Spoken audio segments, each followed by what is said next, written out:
Hello friend, हैचटैग electrical MCQ में आपका स्वागत है। पिछले वीडियो की तरह मैं इस वीडियो में लाया हूँ 20 मोस्ट इम्पोर्टेंट इलेक्ट्रिकल एमसीक्यू जो कि आने वाले सभी जे एग्ज़ाम के लिए महत्वपूर्ण होंगे। दोस्तों, मैं इस चैनल पर इलेक्ट्रिकल से related practice set, electrical trick, electrical से रिलेटेड वैकेंसी का नोटिफिकेशन, इलेक्ट्रिकल से related topic wise practice set update करता रहता हूँ। तो आप अगर चाहते हैं कि एक ही चैनल पर ये सभी चीज़ों का नोटिफिकेशन आपको सबसे पहले मिले, तो आप जल्दी से इस चैनल को सब्सक्राइब कर दीजिए और बेल आइकन को प्रेस कर दीजिए। दोस्तों, इस प्रैक्टिस सेट में जितने क्वेश्चन हैं आपको कोशिश करना है सभी का सही से आंसर करना है, और जिस क्वेश्चन का आपको आंसर नहीं आता होगा उसको आप छोड़ दीजिएगा, क्योंकि जितने भी एग्ज़ाम होते हैं सभी में नेगेटिव मार्किंग होती है और आपको उसी तरह से प्रैक्टिस करना है कि जिस क्वेश्चन का आपको आंसर आता हो उसी क्वेश्चन का आंसर दीजिए। तो चलिए बिना देर किए हुए इस वीडियो को शुरू करते हैं। पहला क्वेश्चन है, which of the following lamp has the least capacity to sustain voltage fluctuation. Option है सोडियम वेपर, ऑप्शन बी है लैंप फ्लोरोसेंट, ऑप्शन सी है इनकंडेंसेंट लैंप, ऑप्शन डी है मर्क्यूरी वेपर लैंप। दोस्तों, यहाँ पे ऑप्शन में थोड़ा सा ओवरलैपिंग हो गया है। पहला ऑप्शन है सोडियम वेपर लैंप, दूसरा ऑप्शन है फ्लोरोसेंट लैंप, तीसरा ऑप्शन है इनकैंडेसेंट लैंप, ऑप्शन डी है मर्क्यूरी वेपर लैंप। मैं प्रत्येक क्वेश्चन के लिए थोड़ा सा टाइम दूंगा, तब तक आप इसका सही आंसर सोचिएगा और इसका सही आंसर चूज कीजिएगा। तो सबसे कम जो वोल्टेज सस्टेंस कैपेसिटी होता है वो इनकैंडेसेंट लैंप का होता है। इनकैंडेंस लैंप वही होता है जो आप अपने घरों में देखते होंगे, एक पीला सा बल्ब आता है जिसका दाम भी कम रहता है और वो हीट जो है ज़्यादा जनरेट करता है। तो उसमें अगर थोड़ा सा भी वोल्टेज में फ्लक्चुएशन होता है तो उसका फिलामेंट ब्रेक हो जाता है। तो सबसे कम जो इस चारों ऑप्शन में सबसे कम वोल्टेज को सस्टेन करने का कैपेसिटी जो होता है वो इनकैंडेसेंट लैंप में होता है और इसमें जो ज़्यादा हीट निकलता है।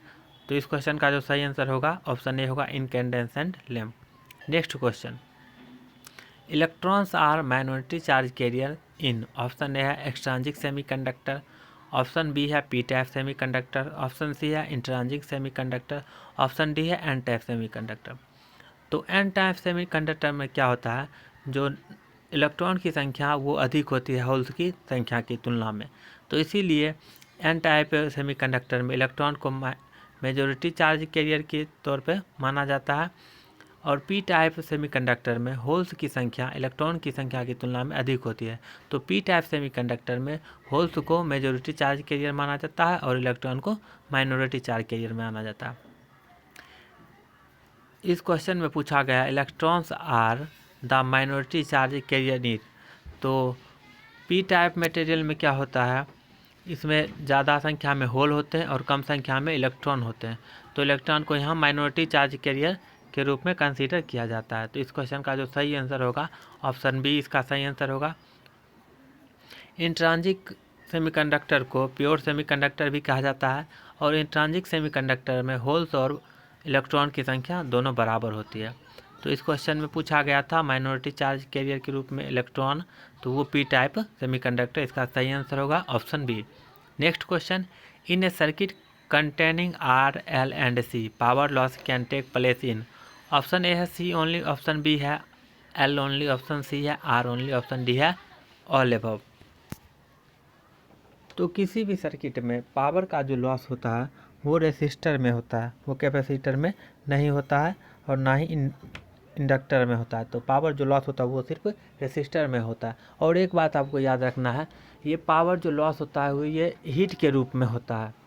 तो रेसिस्टर में पावर लॉस होता है और पावर लॉस जो होता है हीट के रूप में होता है। तो इस क्वेश्चन का जो सही आंसर होगा ऑप्शन सी होगा आर ओनली।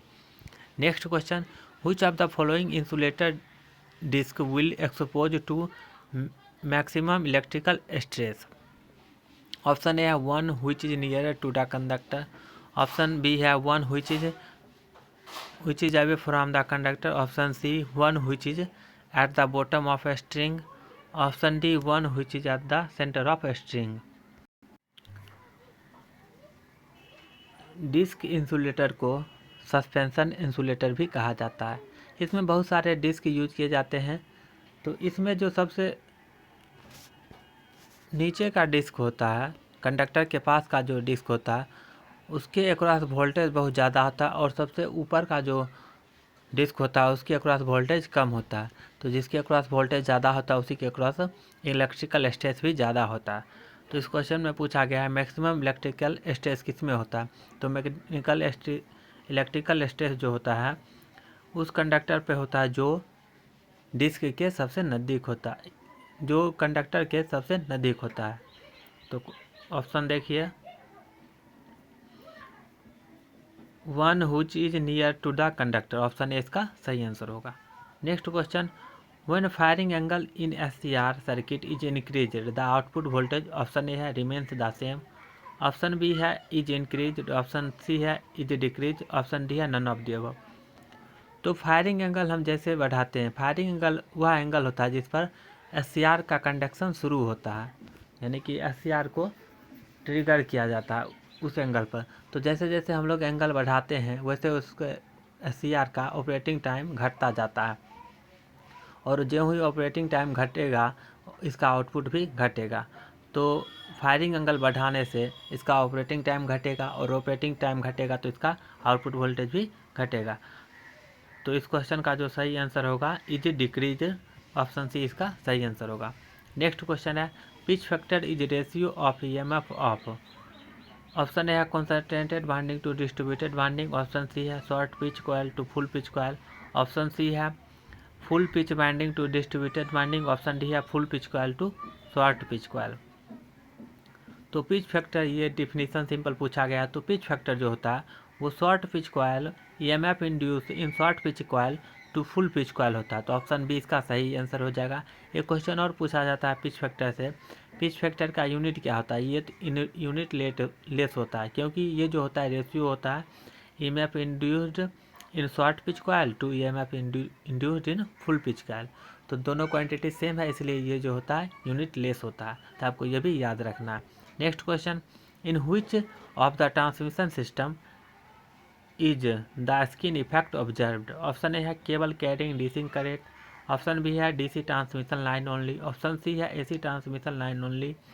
ऑप्शन डी है DC as well as AC transmission line.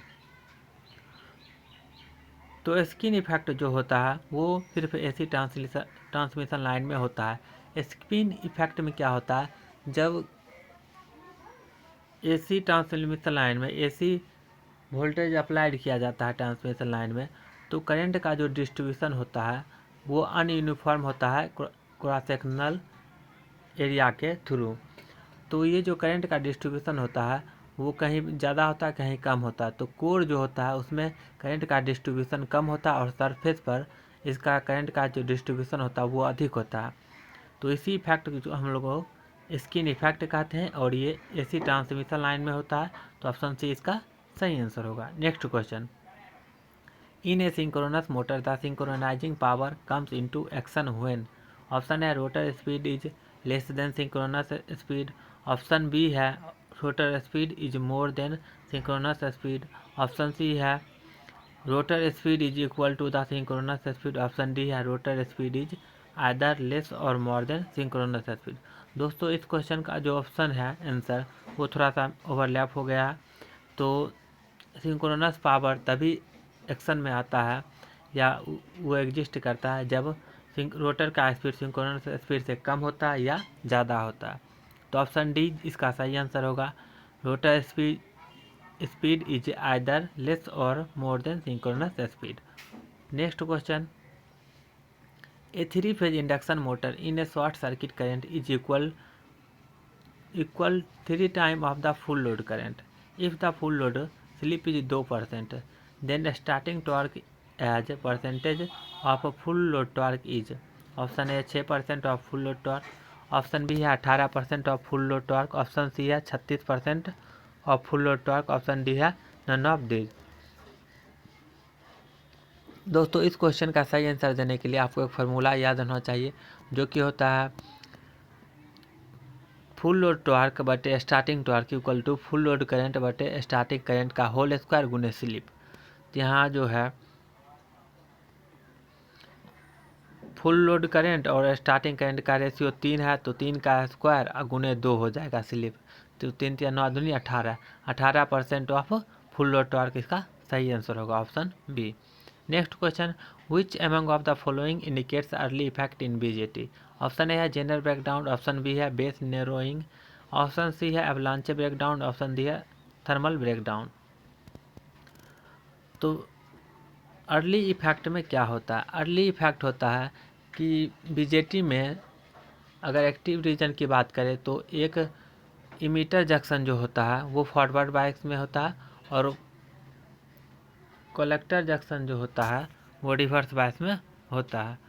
यानी बेस और इमीटर के बीच जो जंक्शन होता है वो फॉरवर्ड बायस में होता है, और बेस और कलेक्टर के बीच जो जंक्शन होता है वो रिवर्स बायस में होता है। तो जैसे बेस इमीटर वोल्टेज का मान हम लोग बढ़ाते जाते हैं, वैसे वैसे ये रिवर्स बायस में होता है, और रिवर्स बायस में जो होता है डिप्लीशन रीजन का विड्थ बढ़ता जाता है, और जैसे जैसे हम बेस टू कलेक्टर वोल्टेज का मान बढ़ाते जाते हैं डिप्लीशन लेयर बढ़ता जाता है, और डिप्लीशन लेयर बेस में ज़्यादा बढ़ता है, क्योंकि बेस जो होता है लाइटली डोप्ड होता है। तो जैसे जैसे बेस टू कलेक्टर वोल्टेज का मान बढ़ाते जाते हैं वैसे वैसे डिप्लीशन रीजन का विड्थ जो होता है वो बढ़ता जाता है, और बेस जो होता है नेरो होता जाता है। तो इस क्वेश्चन का जो सही आंसर होगा ऑप्शन बी होगा, base narrowing. Next question, in HRC fuse the space within the body surrounding the element is usually filled with. Option A है सिल्वर, ऑप्शन बी है जिंक, ऑप्शन सी है quartz, option D है copper. तो HRC का सबसे पहले full form जान लेते हैं। हाई रैप्चरिंग कैपेसिटी होता है, और HRC फ्यूज का जो यूज किया जाता है वो हाई वोल्टेज में किया जाता है, और इसका जो फ्यूजिंग एलिमेंट बना होता है वो सिल्वर का बना होता है, और इसके सराउंडिंग में जो मीडियम रहता है वो क्वार्टर जैसे फील्ड किया हुआ रहता है। तो इस क्वेश्चन का जो सही आंसर होगा ऑप्शन सी होगा, क्वार्टर्स। नेक्स्ट क्वेश्चन है, an 8 bit microprocessor can have dash address line. Option A है 4, ऑप्शन बी है 26, ऑप्शन सी है 22, ऑप्शन डी है can't be predicted.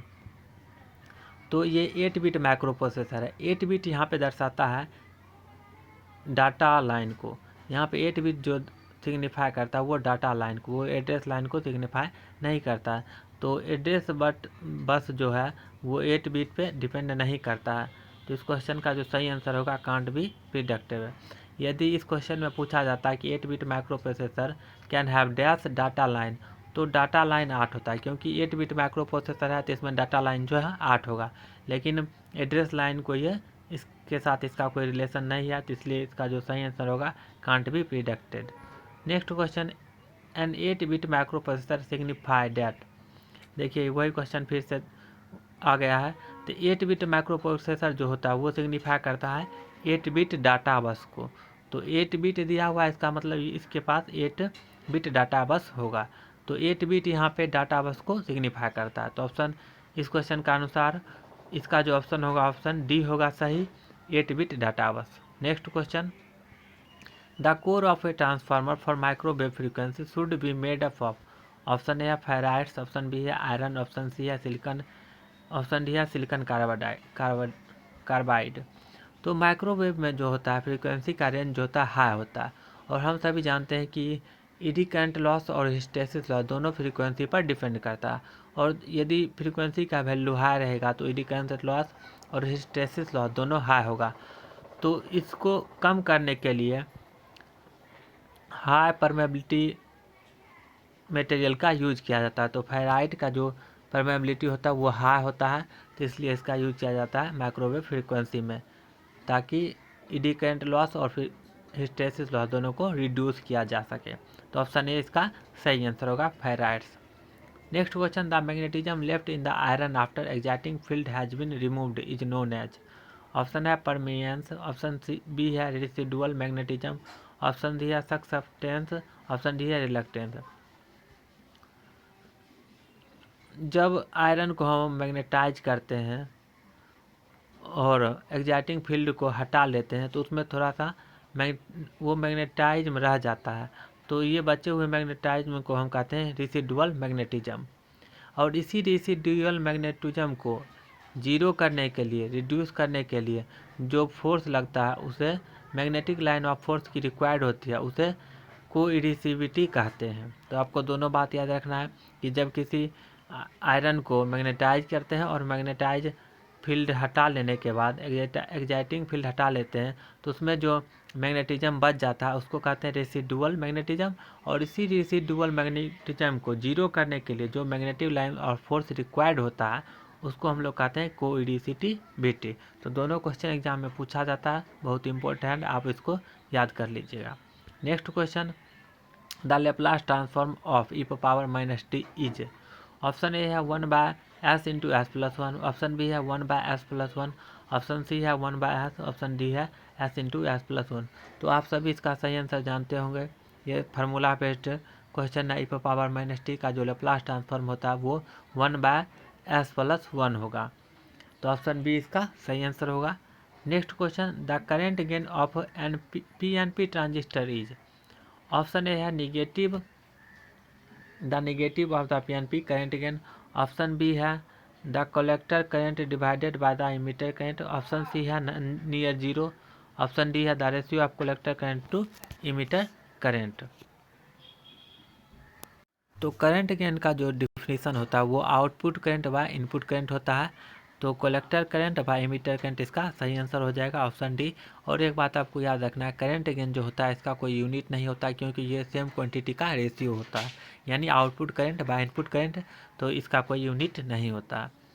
Next question, which statement is true. Option A है reserve recovery time TRR greater than gate recovery time, option B है device turn off time greater than reverse recovery time, option C है circuit turn off time greater than device turn off time, option D है all of the above. तो ये तीनों option सही है। Reverse recovery time जो होता है गेट रिकवरी टाइम से बड़ा होता है, और डिवाइस टर्न ऑफ टाइम जो होता है वो भी रिवर्स टाइम रिकवर टाइम से भी बड़ा होता है, और सर्किट का जो टर्न ऑफ टाइम होता है वो डिवाइस टर्न ऑफ टाइम से भी बड़ा होता है। तो ऑप्शन डी इसका सही आंसर होगा, all of the above. Next question, systematic error are. Option A है इन्वायरमेंटल एरर्स, ऑप्शन बी है ऑब्जर्वेशनल एरर्स, ऑप्शन डी है इंस्ट्रूमेंट एरर्स, ऑप्शन डी है ऑल ऑफ दी एबव। तो एरर जो क्या होता है, एरर जो होता है मेजर्ड वैल्यू और ट्रू वैल्यू का जो डिफरेंस होता है उसी को हम लोग एरर कहते हैं। और एरर जनरली तीन प्रकार के होते हैं, एक होता है ग्रॉस एरर, और एक होता है सिस्टमेटिक एरर, और तीसरा होता है रैंडम एरर। और सिस्टमेटिक एरर फिर तीन प्रकार के होते हैं, ये होते हैं इन्वायरमेंटल एरर्स और ऑब्जर्वेशनल एरर और होते हैं इंस्ट्रूमेंट एरर। तो सिस्टम एरर तीन प्रकार के होते हैं, एक होते हैं ग्रॉस एरर और एक सिस्टमेटिक एरर और तीसरा होता है रैंडम एरर। और सिस्टमेटिक एरर फिर से तीन प्रकार के होते हैं, इन्वायरमेंटल एरर, ऑब्जर्वेशनल एरर और इंस्ट्रूमेंट एरर। तो इस क्वेश्चन का जो सही आंसर होगा ऑप्शन डी होगा, ऑल ऑफ दी एबव।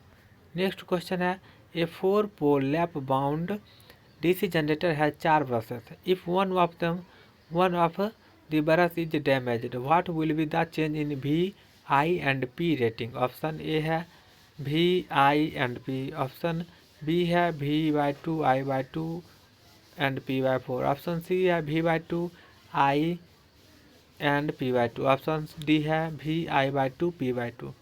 तो दोस्तों ये बड़ा ही अच्छा क्वेश्चन है। हम लोग जानते हैं कि लैप बाइंडिंग में जितने पोल होते हैं उतने पैरेलल पाथ की संख्या होती है। तो यहाँ पे पोल की संख्या जो है 4 है, तो पैरेलल पाथ की संख्या भी 4 होगी, और ब्रश की संख्या 4 है, यानी कि 2 पैरेलल पाथ एक ब्रश से जुड़े होंगे और 2 पैरेलल पाथ दो ब्रश से जुड़े होंगे। तो इसमें एक ब्रश जो है डैमेज हो जाता है, एक ब्रश डैमेज हो जाएगा तो एक ब्रश के जोड़े से 2 पैरेलल पाथ जुड़े होंगे, क्योंकि 4 पैरेलल पाथ हैं और 4 ब्रश है, तो एक जोड़े ब्रश से 2 पैरेलल पाथ होंगे और एक जोड़े ब्रश से 2 पैरेलल पाथ। तो एक ब्रश अगर डैमेज हो जाएगा तो 2 पैरेलल पाथ डैमेज हो जाएंगे, तो करंट का जो वैल्यू हो जाएगा वो आधा हो जाएगा, क्योंकि एक पैरेलल पाथ कम हो गया तो I/2 हो जाएगा। लेकिन वोल्टेज की बात करें तो वोल्टेज जो है सेम रहेगा, क्योंकि पैरेलल में वोल्टेज जो होता है सेम होता है। और पावर की बात करें तो जब वोल्टेज सेम है, करंट आधा हो गया है, तो पावर जो है वो भी आधा हो जाएगा। तो ऑप्शन डी इसका सही आंसर होगा, VI/2 एंड P/2। नेक्स्ट दोस्तों, ये लास्ट क्वेश्चन था। आप अपना स्कोर कमेंट बॉक्स में लिखिएगा, आपने कुल कितना क्वेश्चन सही किया। और दोस्तों, मैं आपको यही सजेस्ट करूंगा कि आप जितना हो सके प्रैक्टिस कीजिए। डेली कम से कम 2 प्रैक्टिस सेट लगाइए। और इस तरह से के प्रैक्टिस सेट मैंने इस यूट्यूब चैनल पर बहुत सारे अपलोड कर दिए हैं, आप उन्हें जाकर देख लीजिए। जब तक आप प्रैक्टिस नहीं कीजिएगा तब तक आप सही से एग्ज़ाम में अच्छे मार्क्स नहीं ला सकते हैं। तो प्रैक्टिस करना बहुत ही ज़रूरी है। आपको वीडियो कैसा लगा कमेंट बॉक्स में लिखिएगा। अगर आपको वीडियो अच्छा लगा तो लाइक कीजिएगा, अपने दोस्तों का साथ शेयर कीजिएगा। तो दोस्तों, आज के वीडियो में ही बस इतना ही, फिर मिलेंगे अगले वीडियो में। धन्यवाद। और आप अभी तक अगर इस चैनल पर नए हैं तो चैनल को सब्सक्राइब कर दीजिए, क्योंकि इस चैनल पर इलेक्ट्रिकल से रिलेटेड वैकेंसी का नोटिफिकेशन हो, प्रैक्टिस सेट हो, ट्रिक हो, सभी चीज़ों को मैं अपलोड करता रहता हूं। तो आप इस चैनल को जल्दी से सब्सक्राइब कर लीजिए, ताकि आपको एक ही चैनल पर सारे चीज़ों का नोटिफिकेशन मिल सके।